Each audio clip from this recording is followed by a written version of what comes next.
time, your gateway to the world. AFR! American Freedom Radio. Give it to them.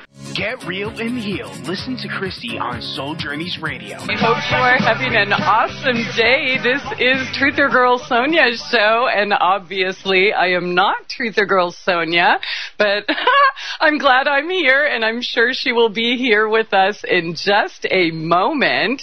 We're going to continue, or we were planning on continuing the discussion that we spoke about the other night on my show. Oh, I guess I should introduce myself. Duh.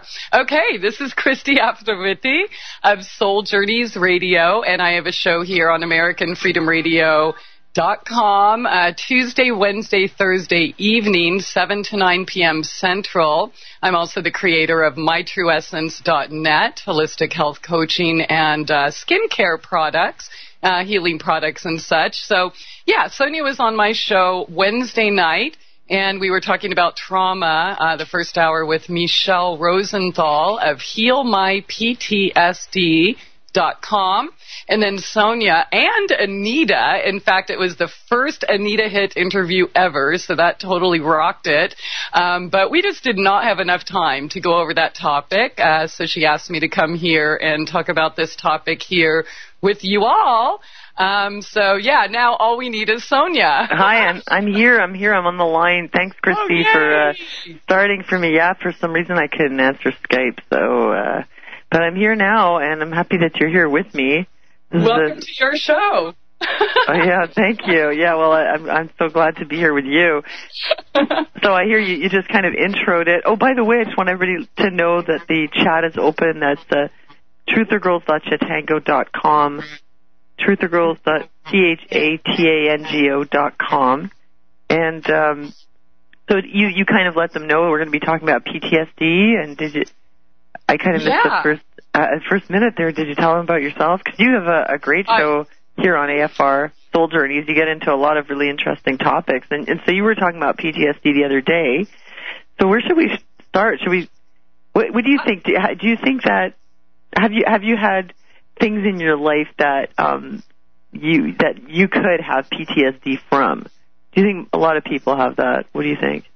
Oh, I totally do. I think it's really, this isn't to say that I believe every single thing in mainstream medicine, and I definitely don't believe everything that's in the DSM. Mm-hmm. However, trauma is just something that we all do. I mean, it's even out in the animal kingdom because, we all hear about fight or flight. That's supposed to be the basic processes in our brain when, we feel threatened. But what isn't talked about is the other F, and that is when we're forced to freeze.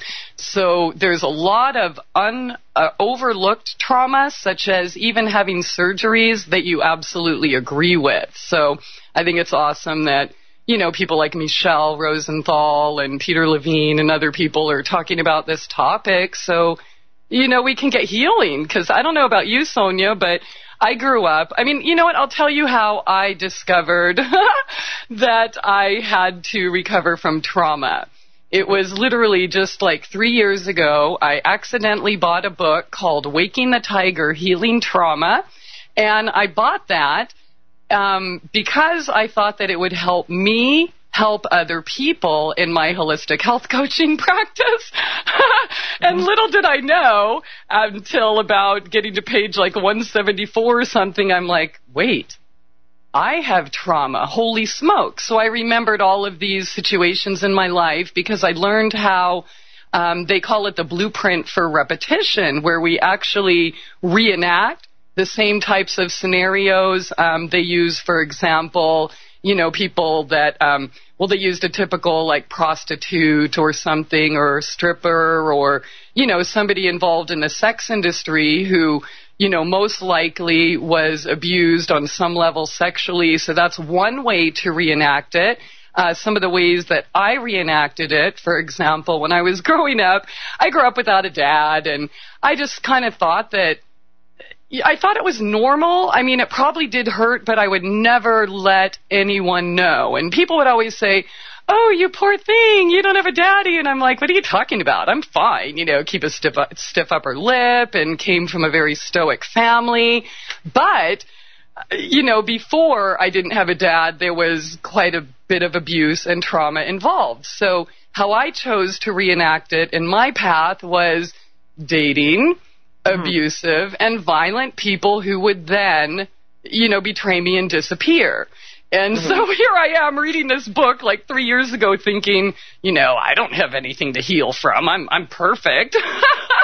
And just this whole flood rushed out of me. I literally, Sonia, I'm not joking you. And people who listen to my show, I'm sure you are aware that, besides my road trips, there were times where I wasn't on the air for a couple weeks. Well, this was one of those times. I was literally like growing roots on my couch and could not get up because I had to feel all of that pain for 35 years that I didn't even know really existed because I was, trying to be tough. Oh, this doesn't bother me, that doesn't bother me, and moving on with your life. So yeah. I guess that's a super long answer to your question. Do I believe that a lot of people are suffering some sort of trauma? Absolutely. Well, probably a lot of people do, and the way you describe how you suffered it and how it manifested later, I think that's what happens to a lot of people, and I think it's because the trauma is unresolved. Like you said, you were kind of pushing it down and saying like, oh, it doesn't bother me, but on some level it was bothering you. So that's not the same as genuinely embracing all your experiences and really coming to terms with it and no longer at all feeling like, there's anything that you're still resenting or that you're still hurting from. I mean, you can get to that point where you just come to a place where you start to not only feel like those experiences were, oh yeah, it's okay, I'm over it, but that you actually kind of embrace it and receive it as a gift because it's something that was on your path that helped you to grow, as painful as it was. And I know this is hard for people to hear, but I think you can really get to that point. But if you're not, you're just in denial. That's not the same thing. And then what you do is, you keep, reenacting it and ending up in abusive relationships or in other situations. I know people who just get abused every day, like on a daily basis. Yeah, totally. And I had no idea how me not facing, certain traumatic instances in my life were actually keeping me in those circumstances. For example, I would... that was kind of the only vibration that I had known. I didn't know. It's like that, pick any child who's been abused or molested. You don't know that sexual abuse is wrong until after you get outside the home and maybe it's in school or a babysitter or someone else finds out, which is why most children who are traumatized or abused in that manner are isolated. So... yeah, I think on some I was level, fully in denial. And the worst thing, though, about sexual abuse is that even children, they know on some level that this isn't wrong, it doesn't feel right, they're scared, they feel violated, and they're being told something like, this is a special game that only I will play with you, and you mustn't tell anyone about it. Or they're told, like, if you ever tell anybody about this, I'll kill your dog, or I'll just, something bad will happen. So they're told that they have to keep it secret, or I'll deny it and you'll look like a liar. But they know on some level that it is bad, and then but they don't realize quite how bad, and the fact that they don't have to just live with that, and it's not okay for them to just keep putting up with it. Sometimes they only realize that once they do start talking about it, and people are like, what? This is happening to you, it shouldn't happen, and we got to help you.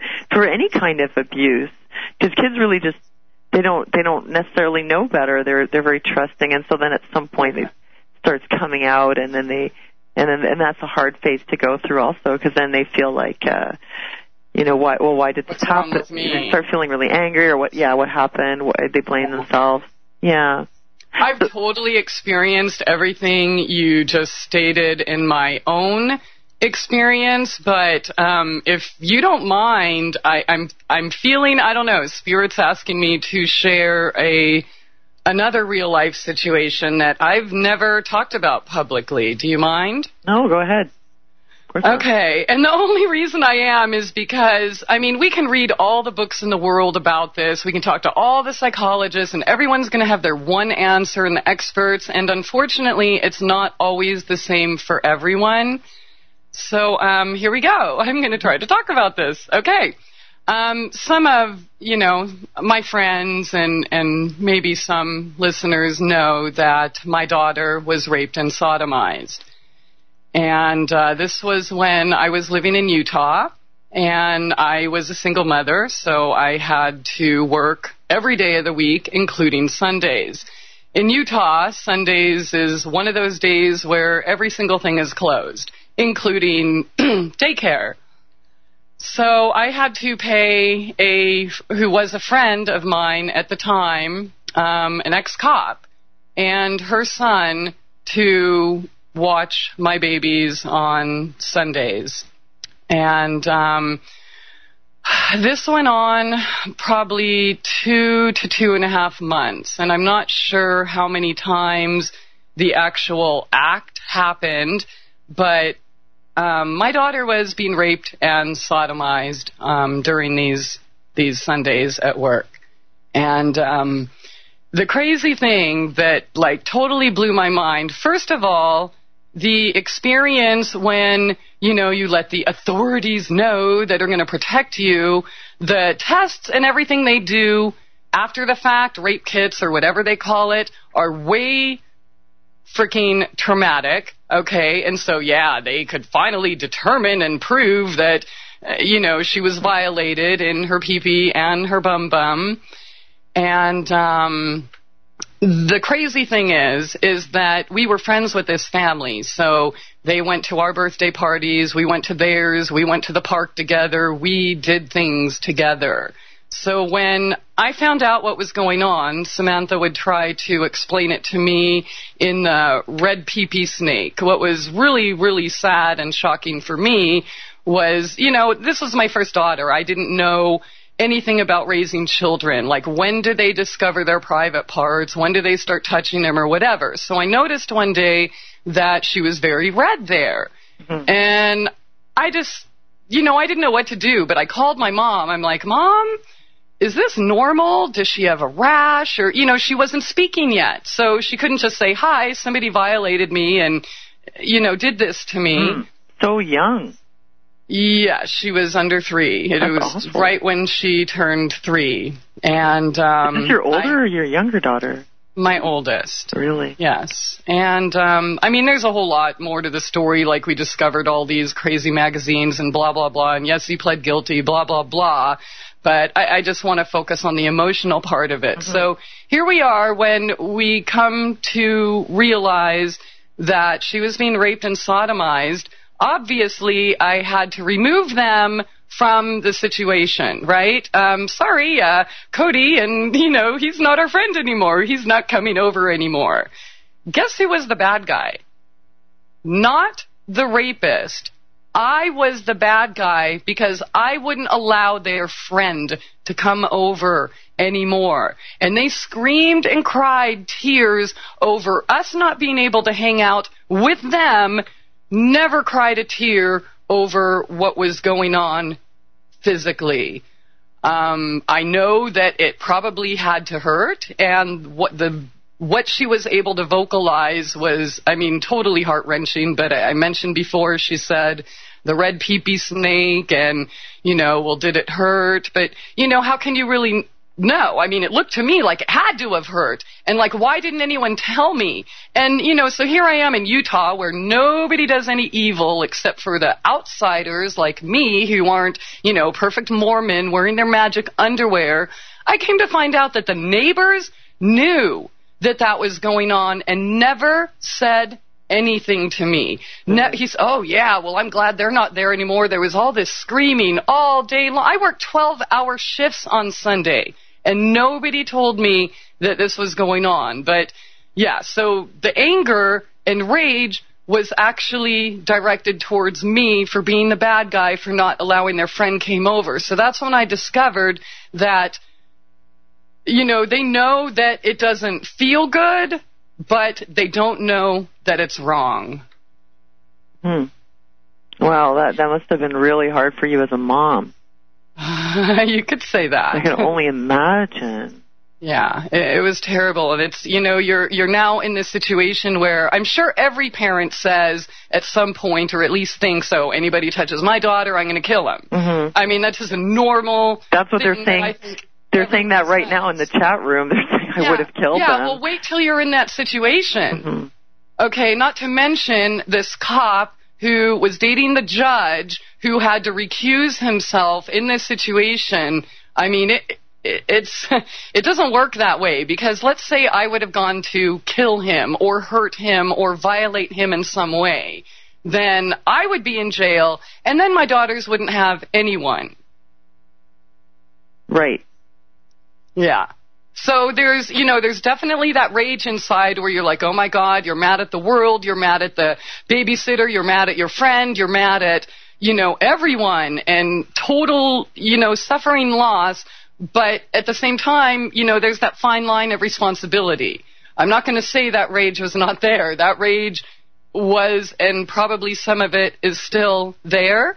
I felt so helpless and, felt like there was nothing I could do. And, I teetered like, oh my God, I'm going to kill this, Anyway, so I went to therapy. She went to therapy and, all of those things. But that's a lifelong healing process. And for the several years that my daughter remembered it afterwards, the last, I think she forgot about it at around like 8 or 9 years old, probably about the time she started school. But she had remembered it up till then, and she still did not know it was wrong. I mean, when do you start talking to your children about sex? When they're 2, 3?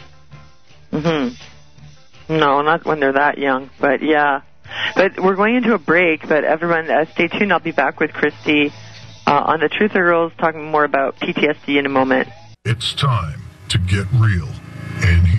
MyTrueEssence.net would like to tell you about Modifiland brown seaweed extract. It's composed of an elementally rich seaweed called laminaria. It takes 40 pounds of laminaria to make just 1 pound of Modifiland. There's nothing else like Modifiland. It is the richest in alginate, fucoidin, organic iodine, and lamarian. Alginates are the most effective organic element in nature that enable the body to rid itself of heavy metals, radioactive elements, and toxins. Fucoidin is an extremely effective anti-cancer substance found abundantly in brown seaweed. Organic iodine is the greatest protection for the thyroid offered by nature. Laminarin aids in the prevention and treatment of cardiovascular disease. Go to www.mytrueessence.net and click the Modifiland banner to get started on your path to rich health today. Also check out the Healing Shop for proven essential oils, medicinal teas, and even health coaching. It's time to get real and heal. Go to www.mytrueessence.net. Get real and heal. Listen to Christie on Soul Journeys Radio. No rules. No rules. No taboo topics. No taboo topics. No fear of doom. No fear of doom. We are American Freedom Radio. American Freedom Radio. This is your host, TrutherGirl Sonia, and I'm here tonight with Christie Aphrodite of Soul Journeys Radio. The chat room is open. That's truthergirls.chatango.com, truthergirls.chatango.com. And thanks for joining me in there, you guys. And the line is also open if you'd like to call in and talk to us. It's 218-339-8525. 218-339-8525. And if you missed that, the number's also on the website. So welcome back, Christie. Yo, welcome back. Sorry for such a heavy first segment, but that's cool. That is a very, very heavy experience. Like in the beginning, I said you get to a point where you're like, quote, bad experiences. It's not even anymore like you're like, yeah, it happened, but I don't want to talk about it and like forget about it and like I'm just going to put it behind me. It's like I've gotten to a point where I really embrace everything that's been on my path. I mean, but I can do that with what I've been through, and I've been through quite a bit. But if my child was raped, when I think about your traumatic experiences, I think, God, that's just awful. How could you ever get beyond it? How could you ever find a way to cope with it? But I guess that there must be a way that you've gotten to that point. I'd like to hear about like how you how you've dealt with that, because, like I said, my experience is I found a way to really deal with them and kind of actually build on them. But how did you do that with something so horrible? Well, I'd love to hear how you did it, because, I mean, how did I deal with it? I just realized I had to go on no matter what. I had to do the best I could to provide as stable of a life as I could for my children. There was no other option. There was no, giving up. So it definitely wasn't easy, and I probably did every single thing wrong. I mean, I definitely had anxiety and panic attacks and depression, and, I went from bouts of hyperactivity to just like a complete sloth to, difficulty sleeping, fear of like everything. And, I also kind of had an inability to love others or allow others to love me or get close to me. So I did everything wrong, but I didn't have a choice. I mean, I tried every way I knew how to, get help, whether it was with a professional or to talk with family or friends about it. But, you're not allowed to talk about those things with most family or friends. You're just supposed to sweep it under the rug and pretend it didn't exist. So it wasn't really until the last 5 to 6 years, Sonia, that I really started to learn how to deal with trauma and use it as fuel to, be where I am now. So, I mean, I wish I would have known that sooner. But, and obviously I have quite a passion for, trafficking. I mean, hello, I went and exposed the sex trafficking ring, and funny thing with that, the girls did not want to be saved. They didn't. They did not want to be freed. They wanted to stay where they were, and that was like such a huge wake-up call. Ritual abuse, things like that, topics like that, mind control, MK Ultra became, something I was very, very passionate about. Not to say that I'm not passionate about it anymore, but I just don't, talk about it on the show as much, which I think I'm in a much better place the last few years because I'm not reliving that, the blueprint, the repetition thing that they talk about, in the Waking the Tiger Healing Trauma book. But so what have I done in the last 5 years is probably a lot more positive than what I did before then. I mean, before then, I just abused myself over and over. Now, I use a combination of things, nature, gardening, hugging trees, climbing trees, jumping in the lake, playing in the mud, growing herbs. Yeah, going braless, farting. Yes, fart a lot, laugh a lot, let them hang, swing around, try to, make a couple black eyes here and there. Yoga, of course. But, the funny thing, I didn't really know it was yoga. I just thought it was stretching. So that's kind of cool for those of you who don't like stretching, just call it yoga. And then all of a sudden it's cool and everyone wants to do it. Meditation, and then just learning to accept myself, forgive myself, because I would beat myself up all the time, whether it was my daughter's scenario or my other, personal scenarios that I directly experience. It's like, oh, what's wrong with me? I should have been able to do this. I should have done that. And then this wouldn't have happened. So, the real key for me for healing it was feeling it and knowing that it's okay to cry about it. It's okay to be angry about it. It's okay to, scream and cuss and do whatever I had to do to get it out of me. But up until, 6 years ago, that was not allowed in my life. Yeah, those are all things that can be really helpful in dealing with those things. You mentioned something about repetition, and one thing that I've noticed, this was actually scientifically proven. I read about this in Wired magazine a while ago, where I don't know how they did this, but they found a way to isolate a memory in a person's brain. Like they would conjure the memory, and then once the person was experiencing this memory, they would do something to nuke it, basically. They would zap that memory literally out of the person's brain. So, like, let's say a person had been in a very bad car accident, and so they were traumatized, and they keep experiencing this PTSD because of the car accident, and they keep reliving it, they keep experiencing anxiety, and they're just really suffering a lot. They actually found that by nuking the memory, the entire PTSD problem would disappear. Wow. And I thought, well, what if they get it wrong and they nuke something else and you can't remember how to tie your shoelaces, you know? Yeah. But they said that, you know, it was working in this way in their study. And the other thing was that it's been shown that if you go through a traumatic event and then you relive it by, for example, talking about it a lot after it's happened. I mean, here we're told a lot, you have to get it out, you have to talk about your feelings, talk about what happened. And some talk therapists will keep people talking about the same crap that happened in high school for like the next 20 years, you know? Yeah. But what's actually been shown is that the more you do that, the more you strengthen the connection in your brain between that memory, which you're really keeping alive, and those very like negative emotions like the fear and the anxiety. So the more you think about it, the more you're strengthening that association. So in some ways, it's sometimes better to find a way to stop thinking about it, you know?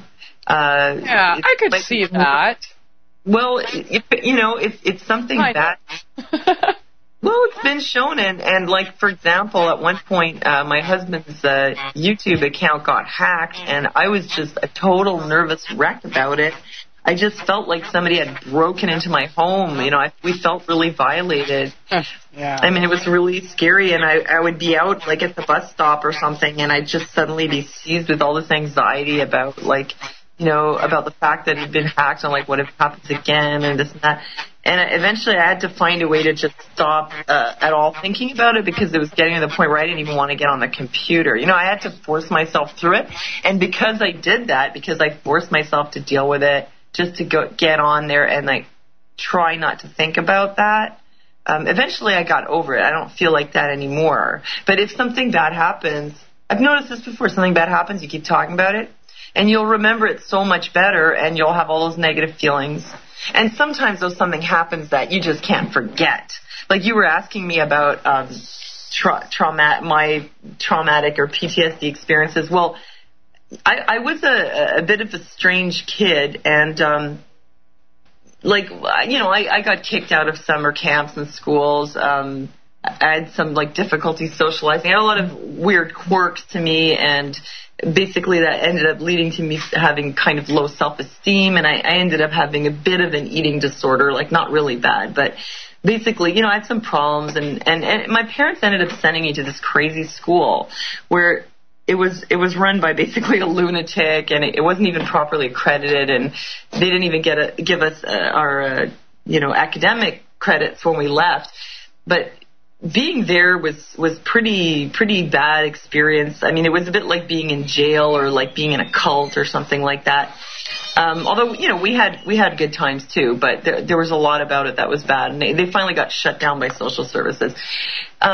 And when I left, I kept having nightmares, or like having these nightmares about it all the time, these dreams where I was back there, and, you know, I couldn't help that. I mean, it just kept coming up, and I hardly ever talked about it. But then what happened with that was that I finally found all these people who'd been there, and we reconnected on Facebook, and that helped to bring it out of the past and into the present. For me, that was really helpful, and somehow then they were no longer these children trapped in this awful place. They were adults living their lives and having moved on, and it just, sometimes something like that, just, you know, sometimes there's somebody who maybe really hurt you when you were young, and you run into them 10 or 15 years later, and then you just, suddenly all that hurt is kind of gone, you know. But the other thing was that I started looking at it as an experience that I could learn from, because I was really burnt about the fact that they didn't give me any academic credit. I mean, I was there for 3.5 years. I did all these science classes. I wanted to go in that direction in school, and they didn't give me any credit. Oh. I didn't have any help from anyone how to get my academic credit. So I did all my high school in the States. And then I came back here, and I had to go to high school, and it really derailed me. I ended up going into fine arts and all this kind of thing. And I was really burnt about it for a really long time. But in the end, you know, I feel like that experience really helped me to learn a lot about cults and control and sort of brainwashing, or, you know, the ways that they control people through the media, through the educational system. It gave me some very real life insights into it and into difficult experiences. So I don't kind of, at this point, I don't regret it. I feel like that was just part of my life experience, and my life didn't end up being the way I expected it to be, but it's okay. You know, it all works out. I totally agree with that. Absolutely. But there's like two facets to everything. I mean, you know, nuking part of your brain, you know, it's probably risky, and okay, it might be cool because that's what we all do anyways. We want to self-medicate, whether it's booze or pot or, you know, whatever Anita Hitt does, or, you know, maybe it's shopping or gambling or overeating. So, you know, we're kind of suppressing ourselves as it is, but I really believe that I don't think I would have ever been a whole, complete person had I just continued to brush it under the rug the rest of my life. Because what happened is I carried on for the abusers. I abused myself, whether it was through, you know, smoking too much pot, drinking too much alcohol, eating too much food, laying on the couch and, you know, watching soap operas too long. You know, I mean, so we kind of carry on for the abusers. It wasn't until I realized that, you know, and where I am now, of course, I'm totally thankful for all of my experiences. I'm not bitching, griping, moaning, you know, don't feel sorry for me, please, on any level. But yeah, I definitely appreciate the insight that I have into, you know, the mind of what's going on with, you know, traumatic experiences. And not only that, we're all traumatized. Like we were talking, I think a couple different shows, Sonia, about women, and then it kind of came up a little bit when we were talking about, you know, love your mind, love your body. Look at the magazines and the TV. You know, we all grow up, or for the most part, most of us, women and even men, grow up hating ourselves. We're not perfect enough. We don't have the right hips or the right boobs or the right six-pack or the right whatever. So that's kind of traumatic in itself. You know what else I noticed, Christy, speaking of like everyone having these things, there's this trend going on YouTube right now. Well, it's been going on for a couple months. Draw your life. And all these really big YouTubers did these great draw your life videos. And what really struck me was that pretty much, every single one that I watched, and these are like these very, you know, charismatic, funny, wonderful people who put out these great videos all the time. The kind of people that you think, they must have had a perfect life, you know, like, look, everything's great all the time. But when they talked about their lives, and they're all quite young, so they're mostly talking about their childhood, what struck me was that each and every one of them had very traumatic experiences. I mean, one of them, what's his name, Philip DeFranco, his mother got cancer when he was young. Her boyfriend was paying for the treatment. Turned out he was a drug dealer. And then at one point, he went into the garage and turned on the car and tried to poison the family with carbon monoxide. I mean, really, really horrible things, you know. They all had that. So I think that in some way, like, everyone has something that, you know, didn't go well when they were young. Their parents got divorced, or their parents beat them, or they were picked on at school, they were bullied, or they had a weight problem, or something, you know. And it just depends on how you end up dealing with it. So I know some people who to this day are completely ruined by the resentments that they carry around from when they were young. And they're like in their 40s, and they're still bitter about what their parents did. And it's like, you need to get to a place where you can move on and really feel okay with it. Yeah, I totally agree with that. Absolutely. I mean, forgiveness is key, and that doesn't mean that you have to, like, invite them over for dinner or be their best friends or anything, but, you know, you heal yourself when you're able to just see it for what it is and separate yourself and move on. Yeah. Okay, well, we're going into another break, but stay tuned. We'll be right back. It's time to get real and heal. MyTrueEssence.net would like to tell you about Modifiland brown seaweed extract. It's composed of an elementally rich seaweed called laminaria. It takes 40 pounds of laminaria to make just 1 pound of Modifiland. There's nothing else like Modifiland. It is the richest in alginate, fucoidin, organic iodine, and lamarian. Alginates are the most effective organic element in nature that enable the body to rid itself of heavy metals, radioactive elements, and toxins. Fucoidin is an extremely effective anti-cancer substance found abundantly in brown seaweed. Organic iodine is the greatest protection for the thyroid offered by nature. Laminarin aids in the prevention and treatment of cardiovascular disease. Go to www.mytrueessence.net and click the Modifiland banner to get started on your path to rich health today. Also check out the Healing Shop for proven essential oils, medicinal teas, and even health coaching. It's time to get real and heal. Go to www.mytrueessence.net. Get real and heal. Listen to Christie on Soul Journeys Radio. Yo, what's up? Check this out. The voice of the revolution. American Freedom Radio. American Freedom Radio.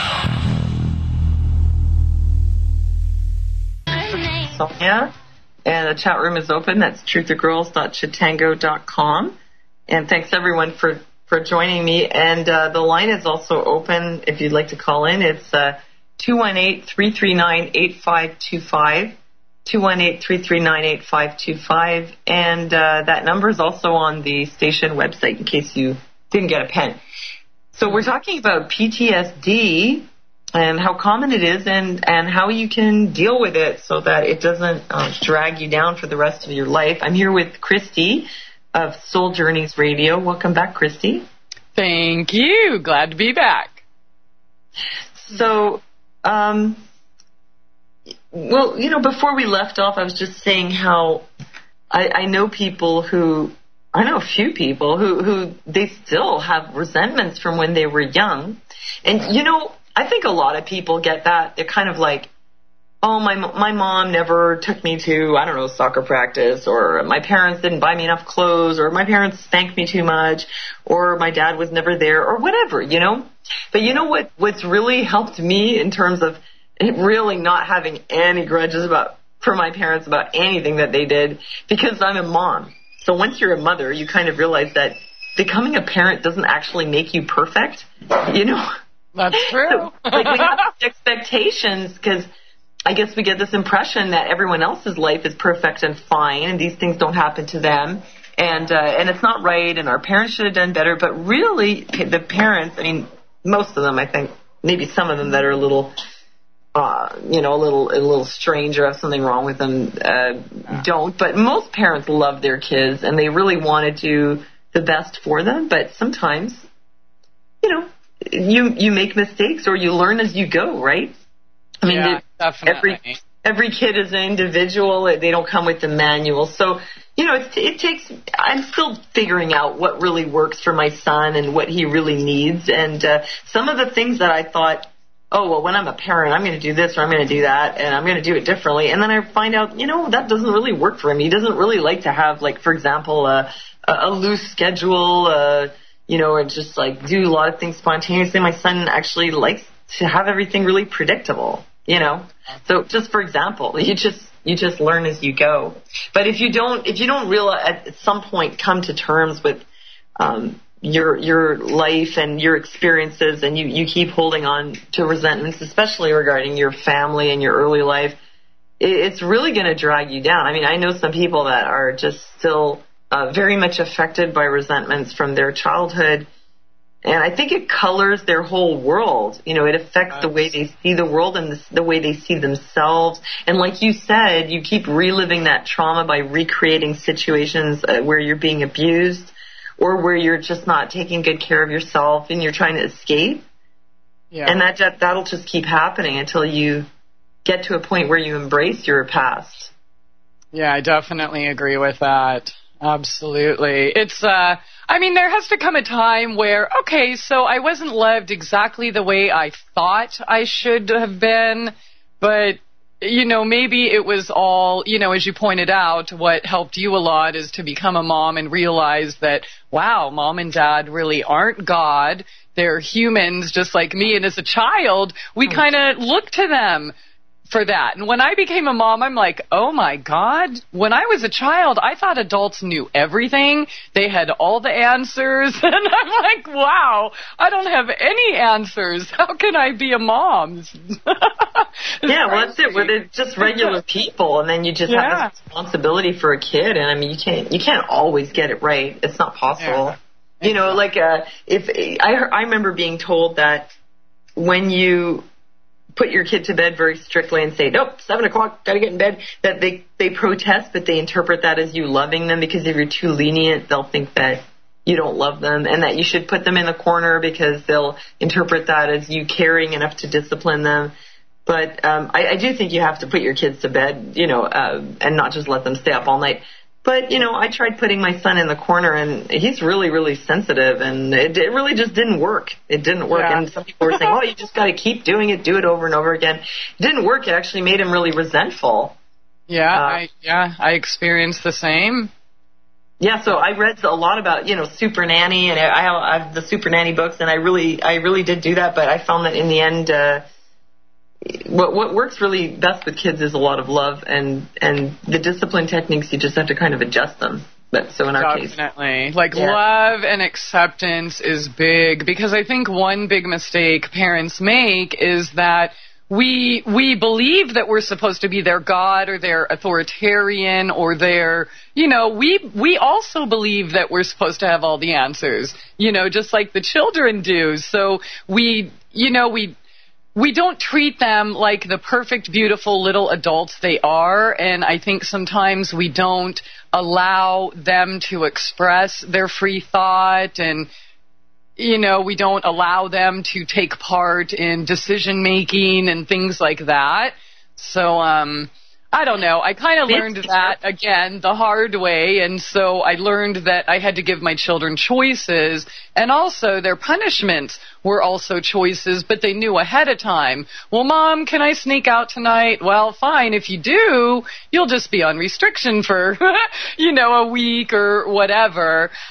So we would play, like, little games like that would kind of help. So I learned how to, well, not saying I'm perfect by any means, but I learned how to turn things around to make everything seem like it was their idea. So, and, you know, for example, even getting them to change their diet, what I would do, instead of saying, no, you can't have Skittles or whatever, the answer was always yes. Yes, you can eat anything you want as long as you can pronounce all of the ingredients. So then it became a game. So, you know, while they would normally be crying in the line like pretty much everyone else's children, you know, at the grocery store, Mom, can I have this? Mom, can I have that? Yeah, of course you can. Read me the ingredients. And so it became a game, and then they would write down what they didn't know. Then they'd go home and learn about it. And then they would decide that, oh, I don't think I want to eat that so much. So basically, you know, it was kind of a little game to let them choose and take part in the choosing, but, you know, anyways, it was a fun game. That sounds like a good idea. We actually have a caller on the line, so we could take that call. Okay, you want me to open that? Yeah, I have it open. I'll take the call.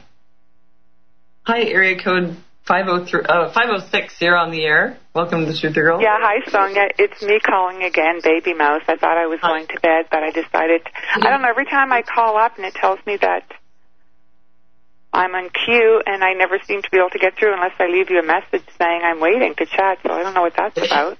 No, that's just because I'm just like, you know, I'm looking at the chat and the Skype. I know, and I don't know how you do that because I don't know how you, you know, do the chat thing and do your program at the same time. Well, okay, I usually do it on breaks, but sometimes I don't check the caller line because I don't get a lot of calls. I don't usually have it open. But anyhow, you're here now. So yeah, I'm here now. I know, and every time I get on, I forget what I want to say. Well, I just want to say to Christie that her story, unfortunately, though it's very, very disturbing and sad that obviously she's risen above it. I just want to say I'm also a sexual abuse survivor myself. I've been through all kinds of trauma, like pretty much everybody else I know in this world. My father was also murdered when I was 16, and as I was posting recently online, I was making a comment that I'm also suffering post-traumatic stress disorder myself because my ex-boyfriend dragged me down a flight of stairs. And unfortunately, where I'm living, there's not a lot of mental help. I mean, it's all, I don't want to say the BS word. Okay, I'm trying to be polite. But anyway, it's like you wait and you wait and you wait and you wait for months. And I actually did have a counseling session recently. And after I kind of vented for a whole hour and I asked for another appointment, I was asked, well, why do you want to come back for another appointment? And I was like, because I'm pretty resentful, number one, and number two, because I want to understand why I allowed, myself to be treated like this and put up with it for so long, which I understand the reasons why, having been raised in a very abusive household. Maybe but anyway, you know what? Sometimes support groups, or maybe you could find yourself a support group. I'm not a big fan of visiting therapists and shrinks, but I mean some of them are really nice and they're good. Sometimes it helps, but there's a lot of support groups around too. So maybe you can find some. There's really not a lot of support groups where I am. Well, maybe you can start one. I'd also like to suggest I know. I don't think I'm up for that. But the good news is, you know what? I'm on the mend. I still have a lot of resentments. But you know what? I'm dealing with them, and every day that goes by, I do get a lot stronger in my convictions. And I'm coming to Montreal next week to see my kids, so that's the good news. Cool. So that always helps. Right. So you know what? Like I said, something because we're in regards to therapy, I'm so with you, Sonia. Been there, done that. I tried that and got nowhere, but I've found a lot of help with I don't know. I guess you could maybe call them spiritual counselors, spiritual healers, like Leah LaChapelle, fearorlove.com. You can be anywhere in the world, and she works on a sliding scale, so if you only have $10, perfect. Tobias Lars of innerbodyawakening.com. I mean, they helped me get over, those traumatic experiences, the fear, the anger, the resentment, so... Yeah, and you know what? It was really huge. Just, realizing that your parents are just human, too, and everything is fear-based. That people act, I believe, mostly out of fear. Like, even all that anger from my ex-boyfriend, I know that all comes from fear. So, I have to forgive him. I don't have to like him, but... Yeah. Well, we're at the end of the hour. Can I say one more thing? No, because they're going to cut it out. But thanks for your call, and thank you, Christie, so much for coming on. And check out souljourneysradio.com. And stay tuned. I'll be back in a moment with you. It's time to get real and heal.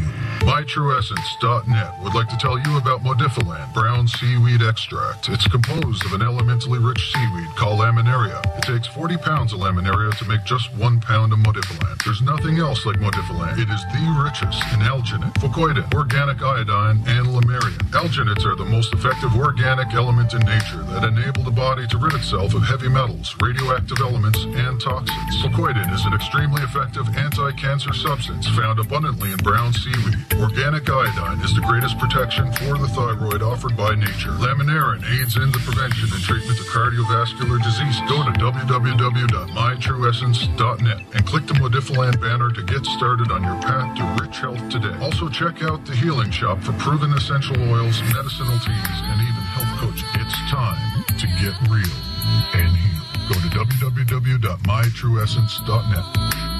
Get real and heal. Listen to Christie on Soul Journeys Radio. No rules. No rules. No taboo topics. No taboo topics. No fear of doom. No fear of doom. We are American Freedom Radio. American Freedom Radio. Hi, everyone. Welcome back. You're listening to the TrutherGirls, and I'm your host, TrutherGirl Sonia.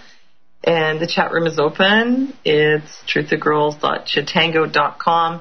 And in case you haven't been paying attention to the date, it is the 19th of April. I think that's the date of some kind of occult significance. I'm not sure. My husband thinks like every date is of occult significance, but I think the 19th of April in particular. You can let me know in the chat room.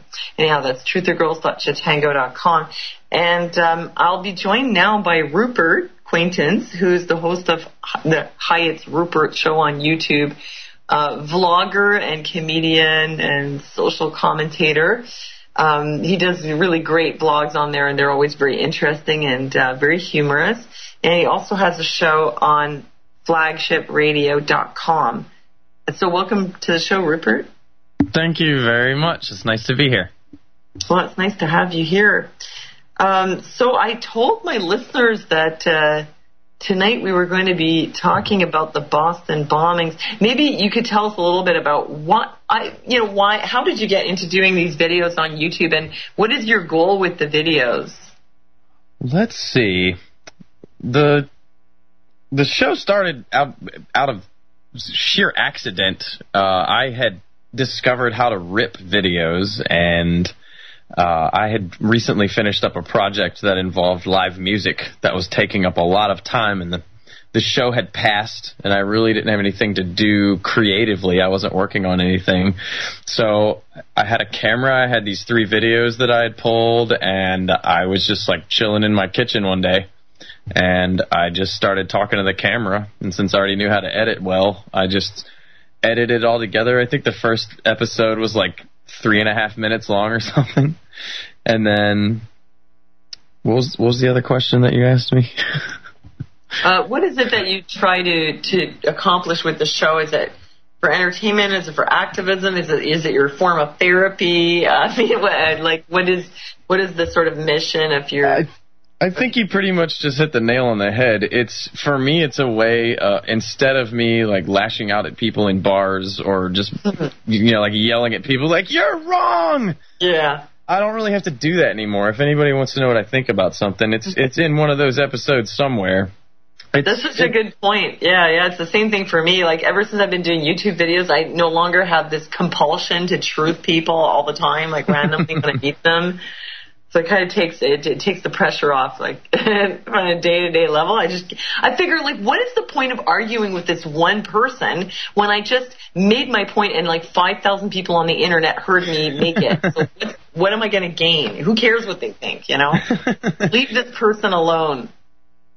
Yeah. I'd also do the show for creative purposes because I like to act and I like to edit, and then the activism thing, like the main thing behind the show, and I know I fall short of this sometimes, especially because of the subject matter that comes across, but just I want to be like Tosh. I want to be like Ray William Johnson, or even Philip DeFranco, although he's gotten really long-winded in the past year or so. But they really have a broad audience, and that's one of the comments that I get is people see my show and they say, oh my God, I can't believe you have only X amount of views. I'm like, yeah, tell me about it. The idea basically is you can't, as you said, you can't truth people all the time. Like, you can't truth roll them constantly. It just doesn't work. So my thing is like, show the puppy video, show the cute kitty video, and then slip something in there in the middle or towards the end about some horrible atrocity, or say something provocative about something that might not be provocative on the surface, to try to trick people into, watching the kitty video into actually giving a crap about something else. And it's a more subtle way. It's kind of like the opposite of what Alex Jones does. He's like a drill sergeant. I'm more like, I don't know, like Mr. Rogers or something. And although he wasn't really like a clip master. I know what you mean, and you make a lot of good points, and you also just make a lot of good observations about life in general, I find, in your videos. It's this nice mix of, like, there's a little bit of humor to break the tension, but then you get into some pretty heavy issues also, and you have a way of tying it together. And actually, speaking of heavy issues, we were saying that we were going to talk about the Boston bombings tonight. I spent a lot of time researching this all week, so that's basically the only thing that I'm really up to speed on. And have you been following this as well, the Boston Marathon? As much as I've tried to bury my head on it, I can't seem to stay away from it. Like, I really I don't know if anybody from my Facebook page is listening, but I really, really appreciate the people on my Facebook page, because they, above and beyond everyone else in my life, keep me abreast of all the it might be a CNN article, it might be some underground vlog that comes up, but I feel like I get a good smattering of what's going on. Yeah, I've been paying attention to this thing. It's freaky. Well, there a lot of people are saying it's a false flag. Yeah, like if I could just backtrack a little bit on why when I first heard this, I was like, false flag, it's probably a false flag because of the history that all of the bombings that they've had, or almost all of them, the major ones, like not all these school shootings and incidents individually, some of them are just people going postal, but these high-profile bombings, well, 9/11, obviously, there was also 7/7, Oklahoma City, obviously, and then also, there was the New York Times Square bomber, and that was a total setup. I mean, the guy left like 20 keys in his car. He like locked all the evidence in his car, which doesn't make any sense. There's no way that if you were going to set off a bomb in your car, you would throw your phone and leave your keys in there. I mean, even if you were nervous, I'm sure that you wouldn't leave all your stuff in the car. So there was that, and there was the Toronto 18 in Montreal, Toronto 18 in Montreal. The Toronto 18 in Toronto, where the RCMP actually sold these kids fertilizer. And the whole thing was started by like a guy who was an agent. They were agents for the police. One of them was and one of them wasn't. And then they got all these kids to go on a camping trip. They got them to dress up and make scary faces and jump over fires. And then they made it out like they were jihadists, and then the RCMP sold them just fertilizer. And then it was like, oh, wow, all these terrorists apprehended. But it was a total setup. And the 93 Trade Center bombing also, of course, the FBI sold them the bomb-making materials. So when I look at all these things, and the Undie bomber as well and all that, I think, they're all pretty much false flags. But I wanted to be objective, so I went into it trying to look at all possibilities. But the guy that they first, like when they first said they had a suspect, it was a Saudi national who was injured during the bombing, and they took him to the hospital and had like detained him for a while. They ended up letting him go and saying that he was cleared of all wrongdoing, yet they're going to be deporting him on Tuesday for reasons of national security. So that right there is very strange. And they're saying he's not a suspect, but he's a witness. So whether he's a suspect or he's a witness, why are you deporting him, and why national security? Doesn't that sound like a total cover-up? Boys with toys want to play. Like, if someone has a job to do something, they're going to look for any reason to do it for job security purposes only. Everything's so compartmentalized. Like, it's easy to look and say, yeah, that seems like a cover-up. But just for that reason alone, I mean, I could look at that and say, it's just people doing their job. Like, that's what they want to do. That's what they get up every day. They're like, how can I deport somebody? How can I make this look good on my record? I need a report to file. This is a high-profile thing. Let's move with this. It's kind of like industry right now. Like, there's a lot of industries you couldn't stop if you tried, because these people are just going through the motions because that's where their paycheck's coming from. Well, now I'm not discounting what you said. Yeah, it does seem like a cover-up. 9/11, they grounded all flights. The only people who were allowed to fly out of the country was Bin Laden's family. And they're Saudis. And a guy on the news, I don't know what his name was, he was on Fox News, and I put this in my blog that I put up today. He was saying this is the way they deal with Saudis. If they do anything wrong, they won't arrest them here and turn them over to the judicial system. They'll send them back to Saudi Arabia. I think that they really are, so rich and powerful that they can basically just get away with whatever they want, and if one of their nationals does something wrong here, they'll just get sent back. But that seems to me like it would be really interfering with the investigation. I mean, if the guy was a witness, unless he was just a witness like everyone else was a witness, everyone who was there was kind of a witness. But I don't know. I find it strange, and why deport him if he did nothing wrong? I mean, he's here, he's studying, he's got his life here. Why punish him? Why send him back to Saudi Arabia? To me, it's very strange. To me, that was the biggest thing that pointed to some kind of setup or operation. And then the other thing is, a lot of people have been talking about these security corp guys who were seen. They're very noticeable. I mean, they right off the bat, just looking at their build, they look like military men. Plus, they're in uniform and they have their fancy gear, their special Craft mobile. They're with a company called Craft. It's like it's like Blackwater. And they use the same logo basically as Blackwater. It's like a skull, but the teeth are very long, which the Navy SEALs also use. And it's like the Punisher logo. Yeah, the Punisher logo. Yeah, and they're really not hiding that. I mean, they're in their uniform. They've got their logos on. And what's weird is that they're carrying these black backpacks. And when you look at the picture of the exploded backpack, it looks a lot like the kind that they're carrying, because they have these little white squares on them, and they're all black except for the white square. So it really looks like it could be a backpack from one of these guys, which would mean that the security did it, which is, why would they want to do that? Because they're supposed to be doing security. It makes them look really incompetent. Everybody knows they were doing bomb drills with dogs, and there was so much security there, and for them to then I mean, I'm just trying to be objective here, right? That's the glaring thing to me, though. It's like they've come out and admitted, and I've got to say, good job to everybody who's watching this thing, because something like this 15, 20 years ago would take 5 years for us to unravel it.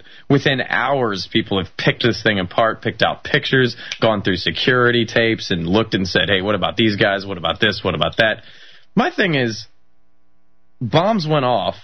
They had bomb-sniffing dogs and all this apparatus there. Is that not glaring? Is that not a big... But maybe they do that as, I don't know what's standard procedure these days. Maybe they often have dogs going through, or maybe it's it was a big event. I'm not surprised they had security, and even private security. Okay, it's not Blackwater. Somebody just pointed out it's XE Services. So, yeah, okay. They changed their name. Yeah, it's the same people though. Yeah, they're basically like mercenaries. So it's not really, wouldn't be surprising to me if they had extra security, as in they hired private security, and they were these kind of guys. And maybe even the bomb sniffing dogs, maybe they're just trying to be, I mean, they're always saying how there's this big risk and we have to have all this extra security. But if this is what happens, you bring in all that security and then you have a bomb go off, that just goes to show that security is kind of useless in the end, if somebody really wants to foil it. Because those dogs, apparently, somebody told me, my viewers, by the way, have been really great because they've given me a lot of information, a lot of tips. Apparently, the dogs can only smell certain kinds of explosives, so there's a way around it. They only know, I mean, they're only going to sniff out what they've been taught to sniff out. So if somebody comes up with a different kind of incendiary device that they've not been taught yet, it's a no-go. Plus, you have to.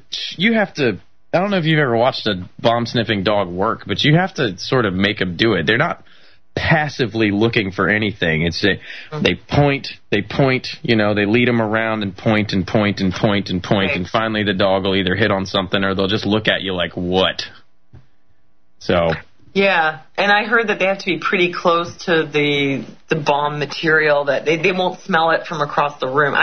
I've heard that dogs have a really great sense of smell, so I was kind of surprised when I heard that. But apparently, yeah, they have to be pretty close to it, and you have to kind of lead them up to something and ask them to rate it, is it bomb or not?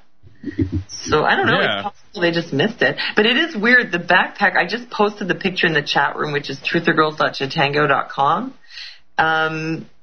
You guys have a look at that. If those of you who are listening, who are in the chat room, have a look at that. Tell me, what do you think? Because when you look at the guy, what was his name? Jakor, his backpack is black. It also seems like it has a little square on it, but the material looks different. And it also has these gray straps on the side, and the one that's blown up looks actually like it's got those gray straps, whereas the military or the security guy's backpack does not have that. So I'm kind of on the fence. I'm not really sure which backpack it looks like more. If you guys could tell me what you think. But of course, if it's suggested to everyone, this is the backpack from the security guard because of the white square, then they might not look at the rest of it objectively. So they might not really think about the straps. Just saying, I'm really on the fence. I don't know what kind of, the backpack is in shreds anyway. You're always so you're really good at this. You're always so even keeled about it. Like you definitely have done your research. But the one thing that keeps coming to my mind, and I don't think I could say this enough. I feel like I could talk about this for an hour. But after 9/11, what was the one thing they told us to watch for over and over and over again in the airports, in the subway, in the street? What is the one thing that we've all been taught to watch for? Suspicious packages? Thank you. Bags left by themselves. What blew everybody up? Bags left by themselves. Like, people have gotten into and regardless of who's doing it, regardless if it's terrorists or if it's domestic terrorists or if it's the government factions or whatever, bottom line, you see a bag sitting there and no one's around it, or especially if it's sitting on the other side of a barrier, just get out of there. Like, seriously, get out of there. At this point, like, it's come true. The self-fulfilling prophecy has happened. Yeah. Yeah, they found a backpack at a mall, or like somebody left a briefcase behind at a gas station and they called in the bomb squad. It makes you kind of paranoid, but maybe it's better to be a little on the lookout for that rather than that, you don't notice it and then something bad happens. But anyhow, we're going into a break, but stay tuned. I'll be back with Ruppert in a moment. It's time to get real and heal. MyTrueEssence.net would like to tell you about Modifiland brown seaweed extract. It's composed of an elementally rich seaweed called laminaria. It takes 40 pounds of laminaria to make just 1 pound of Modifiland. There's nothing else like Modifiland. It is the richest in alginate, fucoidin, organic iodine, and lamarian. Alginates are the most effective organic element in nature that enable the body to rid itself of heavy metals, radioactive elements, and toxins. Fucoidin is an extremely effective anti-cancer substance found abundantly in brown seaweed. Organic iodine is the greatest protection for the thyroid offered by nature. Laminarin aids in the prevention and treatment of cardiovascular disease. Go to www.mytrueessence.net and click the Modifiland banner to get started on your path to rich health today. Also, check out the Healing Shop for proven essential oils, medicinal teas, and even health coaching. It's time to get real and heal. Go to www.mytrueessence.net. Get real and heal. Listen to Christie on Soul Journeys Radio. Welcome to the world's meeting place. American. It's practically narcotics. Freedom. Oh, yes. I like very much. Radio. You're an American institution. American Freedom Radio. And that's 218-339-8525 in case you'd like to call in and talk to me or my guest Ruppert acquaintance from Hi, It's Ruppert on YouTube. You can't know? Can't hear me? Nah, it was just while the song was coming in. Okay, well, I hope they can hear me now. Oh, they can. It's just during the song. Okay, cool. It was just during the song. So, so Ruppert, you were just saying how they always tell us to look out for backpacks. But, like, how paranoid are you going to be? I mean, I know I felt paranoid. Someone just put something down. I'm like, oh, my God, maybe it's a bomb. But what do you think? I don't know. I lived through, let's see, when they hit the Pentagon, my dad was across the street. And so that was a scary day for me. And then the anthrax attacks happened where my uncle works. And then I was within a mile of a DC sniper shooting twice when it happened. So I feel like I've been kind of around this sort of lockdown mentality for a while, and I don't know. This particular incident has definitely brought the fear back to me. Like, even though I don't want to be scared, and I know it's probably a false flag, and there's not terrorists running around everywhere. But still, like, sometimes I'm in the metro and I'm like, oh my God, what if they decided to do a false flag? Or like, what if somebody decided to bomb the metro? And sometimes you're out and you start feeling scared, and I guess that's what they want. They want us to be all freaked out so we just never go out. I don't know. I don't know what you're talking about. I'm more scared of false flags than I am honest terrorist attacks, because when terrorists attack, do you remember that time that somebody like drove a van into like, it was like an airport or something? It was nothing happened. Like, it was nothing. When it's an honest to God terrorist, like, hardly anything happens. When it is a false flag event, they have backing and plannings and super explosives and stuff. I'm more scared of that than anything. Sure. Yeah, that's true. Like, I know that they have had some. I have to really think hard to try to remember. What did they ever have that? Well, they had some people who did go postal, shooting people. I'm not so. Oh well, no, they had this attack with the sarin nerve gas in Japan. these people from like this cult, and they brought in these bags with some kind of nerve gas and put them in the train cars, and a lot of people were killed and injured by that. But that was in Japan. I mean, I guess these things happen sometimes, but even false flags, like we're having a military drill up here this weekend, I think, in Montreal. And somebody alerted me to this on Facebook. I could probably find the link for it. She just put it right here. Yeah, I don't know about you, but when you start trying to make videos and do radio shows, a lot slips by you, so you really start relying on all of the people around you to like keep you abreast of things. Yeah, there's no way that you can keep up with everything. I mean, what am I supposed to do? Google all day. So I really appreciate people sending me links. The only thing is that people send me so many links on so many topics that if I really tried to get into every one of those topics, I would suffer truther burnout. My brain would overload. It would start to bubble. There would be smoke coming out of my ears. You'd smell burnt toast. It would just be, I'm sure something like that would happen. I would just get completely fried, and then I'd probably be like, oh, I can't do YouTube videos anymore. I can't do this stuff. I think that's what happens to people. So that's why I kind of tend to focus on just certain subjects, because I just can't run myself ragged. But I do share a lot of links in Facebook, even the ones I don't vlog about. So she said, False Flag Watch, they're doing military exercises here in Montreal. So they're doing drills. Probably, they do them all the time, though. I see that, like, every year they have, like, helicopters flying around, and maybe not every year, but I have seen it before. So I don't know if we need to be paranoid about that. You know what else was weird, though? You brought up about the anthrax attacks. Just while this was happening in Boston, somebody sent ricin to a senator or congressman. I didn't really look deeply into the story. It was intercepted. It didn't actually get to him, but that reminds me a little bit of 9/11 again, because the same thing happened with the anthrax attacks. Well, watch for something else to happen. Anthrax.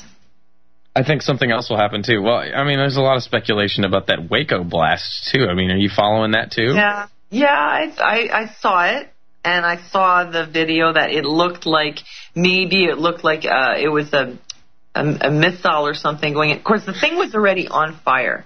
So if a fertilizer plant is already on fire, why would you send a missile into it after it's on fire? And B, I'm really just trying to be objective here. So if you guys know that it was a missile, then don't think that I'm, trying to, I've been taking too many blue pills. But I'm skeptical. I mean, people send me a lot of information. I have to be skeptical looking at it. I can't just jump on every bandwagon, because you know what? I've done that before too, and I've been wrong about it too.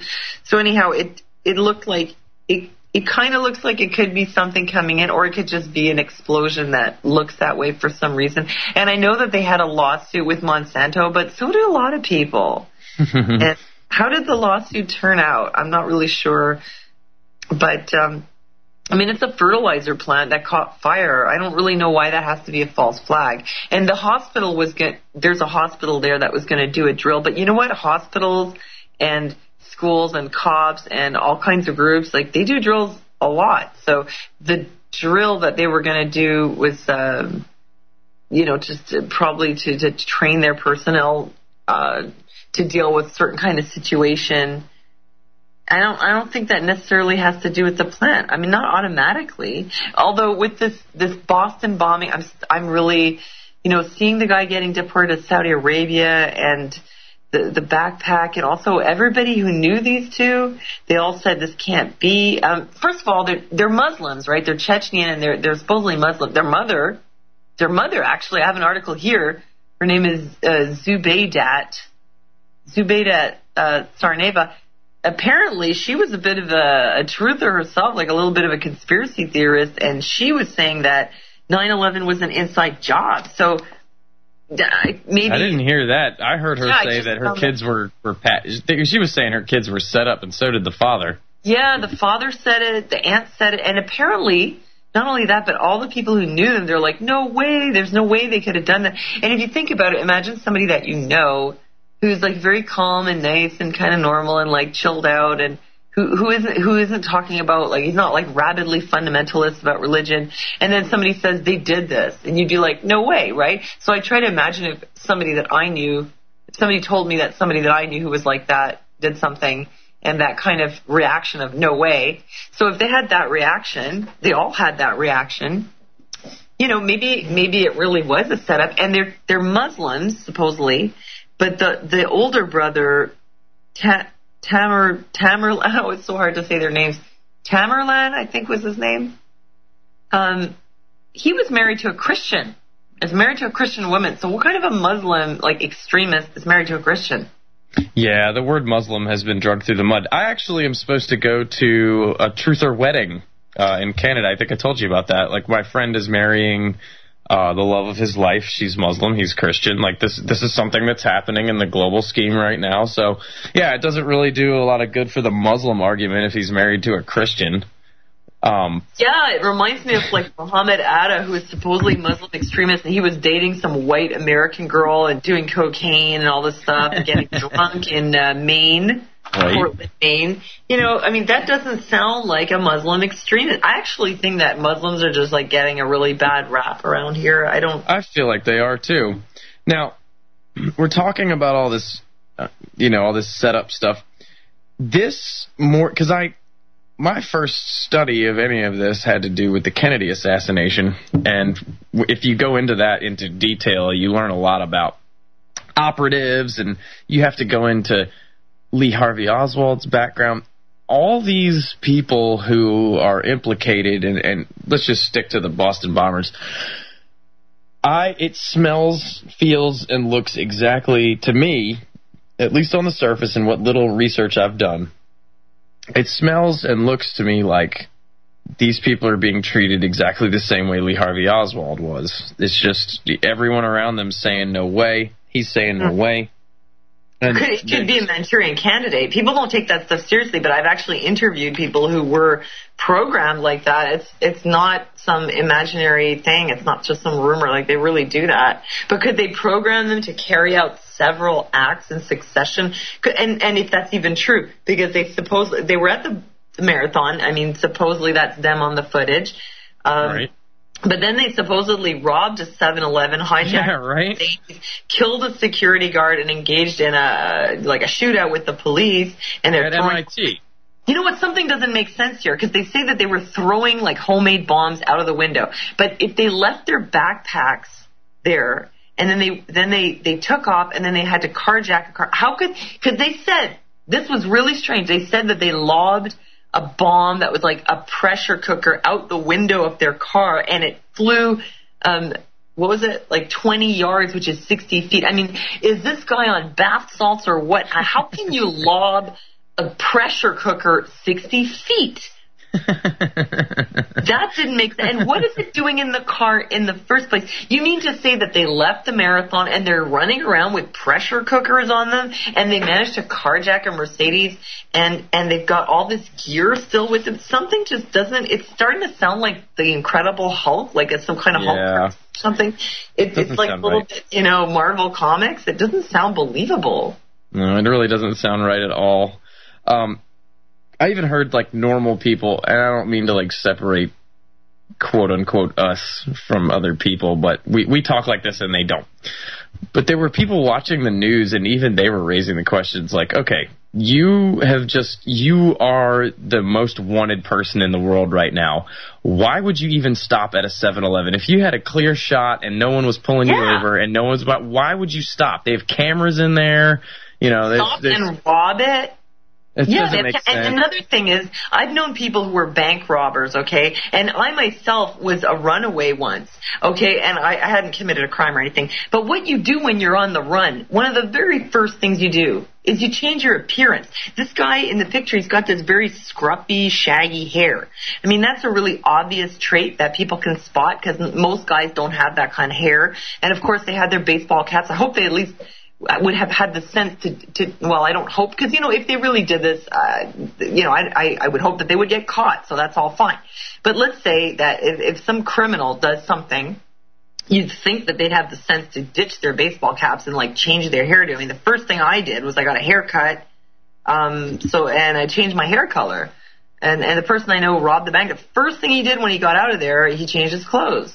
So what kind of, like, total incompetence would do that. Like you said, leave and then rob a 7-Eleven. That doesn't make any sense. Well, they were 19 and 26, so they might not have been very smart. But it doesn't really bode well with what we're expected to believe. And then again, of course, we're not allowed to ask questions. You're not going to get to the bottom of it. That's the thing I think that's most frustrating about all of it, is that you will never know, even if the people actually responsible came forward and said, yeah, this, that, and the other thing. Like, given the case of E. Howard Hunt, who on his deathbed came out and said that he ran the operation that, offed Kennedy that day. Even he with... did. Yeah, he did, but even if... And I actually met his son, but that's a completely different story. Even if somebody comes forward like that, there's still a lot of caveats that go unexplained, and you'll never know exactly what happened. But the one thing that you do know that's going to happen is the overreactions from this are they're going to last for years. Yeah, and at the same time, though, we've had a few of these, and yeah, it's shocking every time. But look, we just had what happened in Newtown, Connecticut, with all these little children being killed, and then just a little while after that, this happens. People are maybe just going to get kind of desensitized to it also. Somebody pointed out, it's almost like people enjoy hearing about all the gore and all that on the news, and they want to see people with pictures with their legs blown off. There's actually a picture of... Gross. Do we have to talk about it? I have it right here. I'm going to put it in the chat room. It's so gross. That picture is so disgusting. Like, when I saw it, I almost threw up. And I'm just as bad as everybody else. The picture of Tamerlan. Oh, that one. I was talking about the guy in the wheelchair with his bone stick. That makes me so sick. Yeah, and that guy says that he saw one of these bombers at the marathon, and he saw him put his bag down. So he was the one who finally supposedly identified that it was, in fact, that same guy. But here's a picture of the older brother after he's dead, in case anyone, for whatever reason. And this is a really disgusting website. It's like... Ew. It's like porno. I know there's another picture that's just like on Twitter, but that's somebody sent this. But that hole is shopped. The largest hole looks shopped, because I don't know if you've ever actually seen a body cavity. Like, underneath there, you would definitely see ribs, unless they'd use some kind of a liquefying. I don't know. What did they do to him? Yeah. What did they do to him? Well, what's weird is he's got all these plugs on him, like they tried to revive him. I'm pretty sure with a hole like that, you wouldn't be revived. But yeah, I don't know what it's disgusting. And what's really disgusting is that people are looking at this website because they get sexually turned on. But anyhow, I'm not giving it to you for that reason. And this is the kind of stuff I can't talk about on YouTube, because they will shut my account down. Like, if you, if I go, I can't give you links to things like this. Not that I'm not really sure exactly what the purpose serves, but somebody says fake. Okay, so, if I want to ask you, what do you think of this? Because some people, they're like, I'm not going to believe it until I know that, how would I know that they're dead? I want to see the bodies. I mean, here's the body, and you think he's not dead? I know there's some people who think that maybe these guys never existed, or they just, they're pasties. They posed at the marathon because they're part of a conspiracy, and this is a fake body, and, none of it ever happened. I don't know. I wasn't there in Watertown. I can't say for sure. Anyhow, we're going into a break. It's time to get real and heal. MyTrueEssence.net would like to tell you about Modifiland brown seaweed extract. It's composed of an elementally rich seaweed called laminaria. It takes 40 pounds of laminaria to make just 1 pound of Modifiland. There's nothing else like Modifiland. It is the richest in alginate, fucoidin, organic iodine, and lamarian. Alginates are the most effective organic element in nature that enable the body to rid itself of heavy metals, radioactive elements, and toxins. Fucoidin is an extremely effective anti-cancer substance found abundantly in brown seaweed. Organic iodine is the greatest protection for the thyroid offered by nature. Laminarin aids in the prevention and treatment of cardiovascular disease. Go to www.mytrueessence.net and click the Modifiland banner to get started on your path to rich health today. Also, check out the Healing Shop for proven essential oils, medicinal teas, and even health coaching. It's time to get real and heal. Go to www.mytrueessence.net. Get real and heal. Listen to Christie on Soul Journeys Radio. Welcome to the world's meeting place. American. It's practically narcotic. Freedom. Oh, yes. I like very much. Radio. They're an American institution. American Freedom Radio. You hear Hi, everyone. And the chat room is open. That's truthergirls.chatango.com. Oh, and the line is open, and somebody's been waiting on there for like 10 minutes. I didn't even notice. I keep doing that. So we're going to take that call. I'm here with Ruppert from Heights Ruppert on YouTube and Flagship Radio. Hey, Ruppert, welcome back. So I'm going to take this call, okay? Let's do that. Let's do it. All right. Okay. Hi, Brian. Welcome to the Truther Girls. You're on the air. Hi, Sonia. How are you? This is Brian Stavely. I spoke to you one time before. I was doing a radio show a couple of years ago with Mike Damon, and you came on with us one time. I don't know if you remember that, but... is your show in California? No, my show's right near Boston. I'm actually like 20 minutes north of Boston, the Real News Online. Okay, yeah. You know Justin, really? Yeah. Okay, awesome. Yeah, you know Justin Cook, don't you? Justin Cook? No, maybe not. Yeah, we all know a lot of people, so it's easy to slip on mine. I know Justin. Yeah, Justin's my partner on the radio. I just wanted to talk a little bit about the marathon, if I could, and just some of the disinfo that was kind of floated out, that I think was floated out there to make people look like us look a little silly. And then I wanted to talk a little bit about the events of last night and how a lot of it doesn't add up. And you guys kind of stole my thunder a little bit, which is great. You guys made some great points. But I wanted to let me just talk a little bit about last night, like some of the things that don't add up. Just like you guys were saying about the 7-Eleven thing, these guys had 3 or 4 days to slip out of town unrecognized. They had those video grabs that were kind of like still shots, really, but they were never really, very well identified until like last night, like 5 hours before the 7-Eleven thing. Now, why would you stick around in Cambridge, which is right next to Boston, and then just to go into, wait until you are the most wanted men in the world, posted all over the FBI's website, all over the internet, all over the TV, and then walk into a store that has security cameras without a mask on? I mean, that just seems totally asinine to me.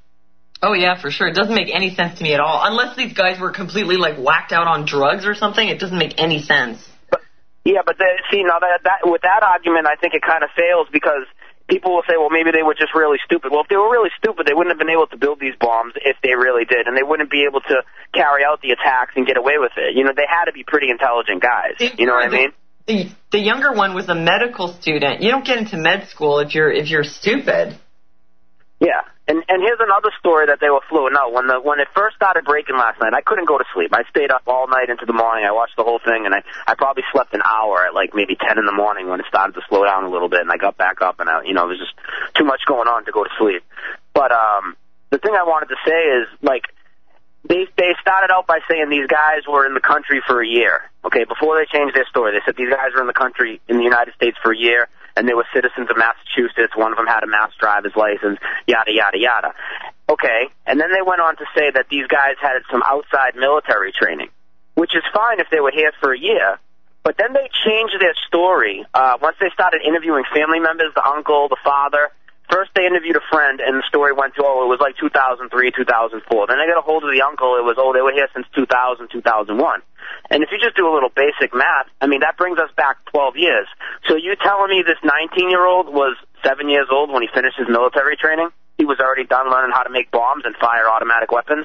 Wait a minute. That doesn't even make you mean to say that they're trying to tell us that he had military training abroad? Oh, well, maybe he went back somewhere and did military training and then came back? No. They're trying to say they had it abroad before they got here. They even got into specifics, and they did at one point say that the older one went to, first they said they stopped in Turkey, then they changed their story later. They said the older one left the United States after they got here. He only left for 10 days, so he wasn't getting a lot of military training in 10 days. But even so, like before, so that would bring us back to, if you go back 12 years, the guys are 19 and 26, so that means they finished their military training when they were 7 and 14. Now, I know Chechnya is like a war-torn country, supposedly, so maybe this 14-year-old's fighting over there. Maybe I could buy that, but I'm not buying that there's a 7-year-old that just finished up his military training and knows how to fire automatic weapons and make bombs. That's just I think it's a big hole in the story. And like you guys are talking about the whole Muslim thing, you guys hit the nail kind of on the head. They didn't float it out there first, and then they said they were from Chechnya, and, it's near Russia and everything. I'm like, all right, they're not going to blame it on Muslims. And then I come to find out that that's a primarily Muslim nation, and here we go again, blaming it on the Muslims. I don't really want to get too much. Go ahead.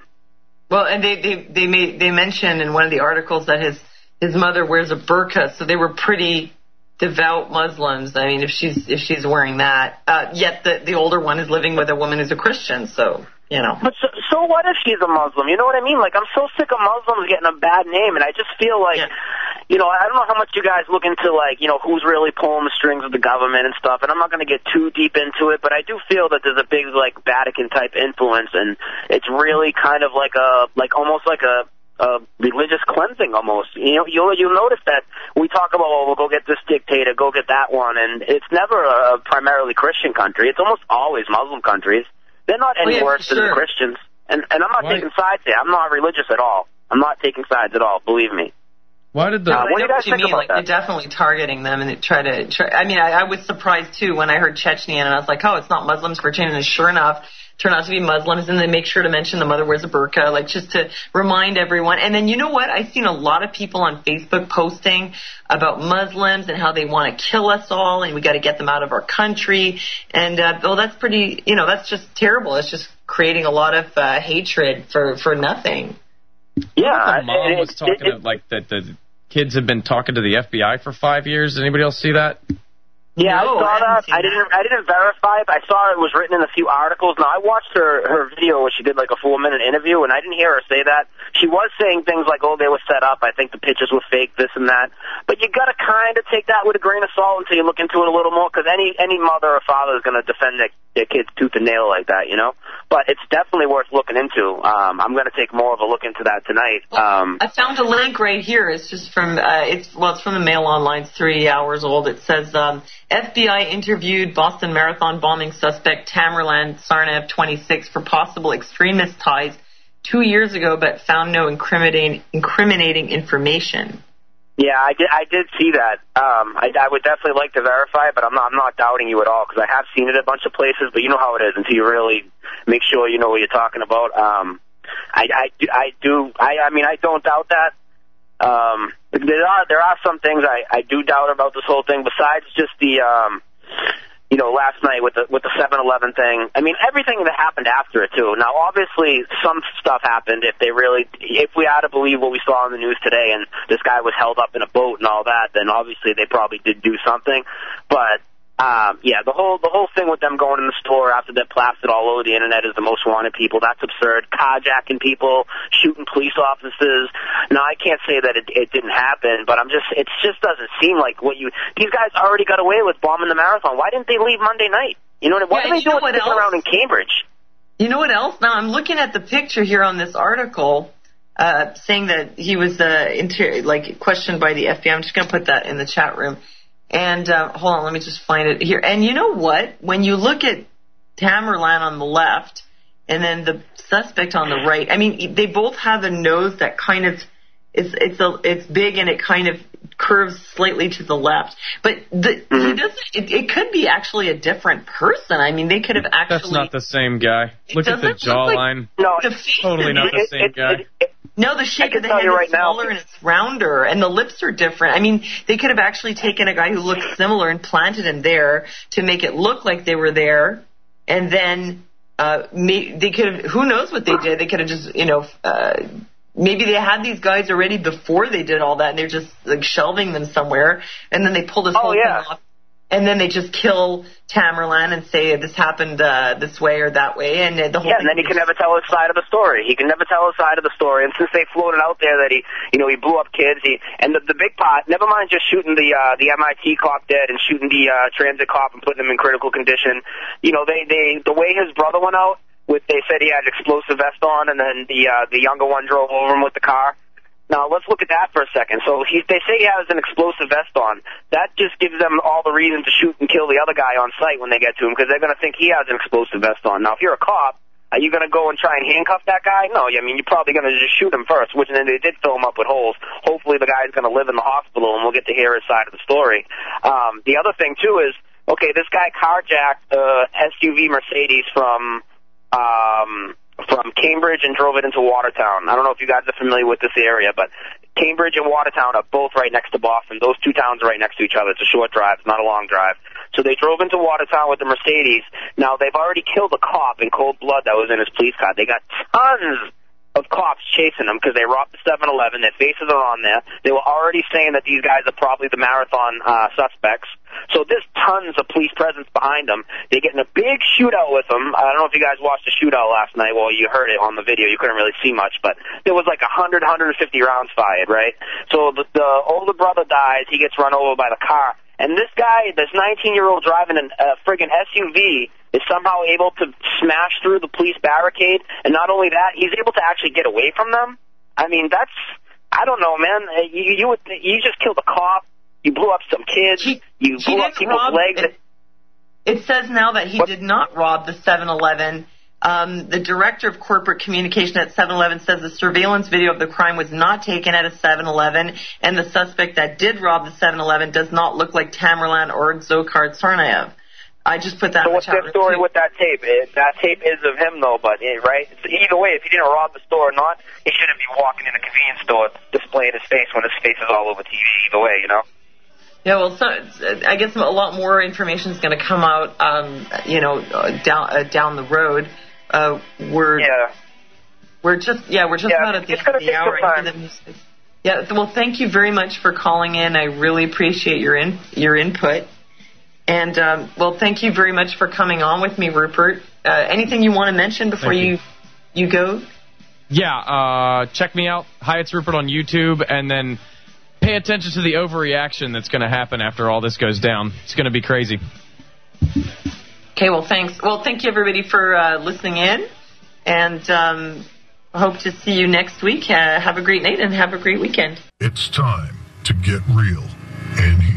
MyTrueEssence.net would like to tell you about Modifiland brown seaweed extract. It's composed of an elementally rich seaweed called laminaria. It takes 40 pounds of laminaria to make just 1 pound of Modifiland. There's nothing else like Modifiland. It is the richest in alginate, fucoidin, organic iodine, and lamarian. Alginates are the most effective organic element in nature that enable the body to rid itself of heavy metals, radioactive elements, and toxins. Fucoidin is an extremely effective anti-cancer substance found abundantly in brown seaweed. Organic iodine is the greatest protection for the thyroid offered by nature. Laminarin aids in the prevention and treatment of cardiovascular disease. Go to www.mytrueessence.net and click the Modifiland banner to get started on your path to rich health today. Also check out the Healing Shop for proven essential oils, medicinal teas, and even health coaching. It's time to get real and heal. Go to www.mytrueessence.net.